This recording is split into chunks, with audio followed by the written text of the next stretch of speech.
चंद्र को काया का रोग हुआ, भगवान देवादिदेव महादेव ने उस रोग से मुक्त किया, सोमेश्वर महादेव। फिर अगला वर्णन आया है मल्लिकार्जुन, कार्तिकेय बाबा रुष्ट होकर गए, श्री शैलम पर विराजमान हुए, तब बाबा भगवान शंकर और पार्वती ने उनको मनाया तो मल्लिकार्जुन के रूप में विराजमान। फिर अगला वर्णन आया है श्री महाकाल दूषण नाम के राक्षस का संहार करने के लिए काल अधिपति प्रकट हुए। अगला वर्णन आया है ओमकारेश्वर, बिंद नामक पर्वत के उद्धार के लिए भगवान शिव ओमकारेश्वर के रूप में विराजमान हुए। फिर आया वर्णन केदारेश्वर का, भगवान नर नारायण के उद्धार के लिए वहां प्रकट हुए।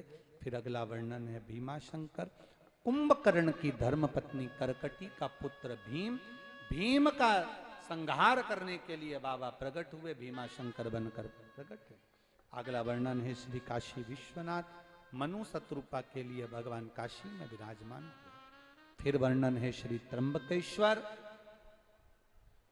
गौतम बाबा पर गौ हत्या का दोष लगा, ब्रह्मा विष्णु और महेश तीनों एक जगह पर एकत्रित हुए, तीनों ने आकर गौतम बाबा पर से गौ हत्या का दोष मिटाया।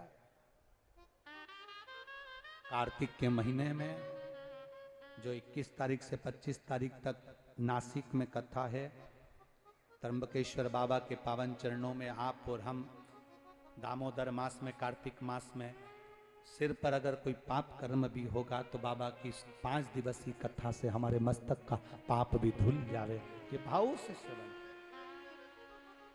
गौतम बाबा सुंदर आनंद के साथ सुख पाए, त्र्यंबकेश्वर भगवान का दर्शन करा। अगला वर्णन आता है श्री वैद्यनाथ जी का, रावण भगवान शंकर को लेकर चले, बाबा का मन नहीं था, नहीं गए, वैद्यनाथ जी के रूप में विराजमान। अगला वर्णन है नागेश्वर, दारुक नाम के राक्षस का संहार भगवान करे, नागेश्वर के रूप में विराजमान हुए। फिर वर्णन आता है रामेश्वरम, भगवान राम ने सेतु पार करने से पहले शिव जी की स्थापना करी। फिर वर्णन आया है कृष्णेश्वर, सुधर्म नाम के ब्राह्मण की पत्नी घूष्मा के पुत्र सुदेहा ने मार दिया था, जिसको भगवान शंकर ने जीवित करा, कृष्णेश्वर महादेव के रूप में विराजमान। शंकर शिव ओघड़ी है, दयालु है, दातार है, अपने पास जो रखता है वो जनमानस के कल्याण के लिए रखता है। जैसे सीहोर का रुद्राक्ष कभी बेचा नहीं जाता, सीहोर का रुद्राक्ष कहीं बेचने के लिए दिया नहीं जाता, सीहोर का रुद्राक्ष कहीं बेचने के लिए, व्यापार के लिए नहीं दिया जाता। जो बाबा के धाम आता है झोली पसार कर मांगता है, कंकर शंकर की पूजन करता है और रुद्राक्ष लेकर जाता है, बाबा उसको कुबेर भंडारी इतना दे देता है कि वो 3 महीने में वापिस आ जाता है, 3 महीने में वापिस आ जाता है। ये साधारण नहीं है, सीहोर का कुबेरेश्वर धाम का कंकर शंकर और रुद्राक्ष ये जीवन का एक सुख है। भगवान तुमरुका जी ने चंचुला देवी को कथा सुनाई, बाबा देवादिदेव महादेव ने मस्तक की बेलपत्र शिव पोथी को समर्पित करी।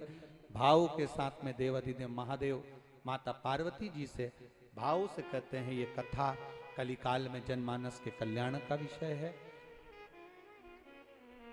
गोपेश्वर गोपी शिव महापुराण की कथा जो श्री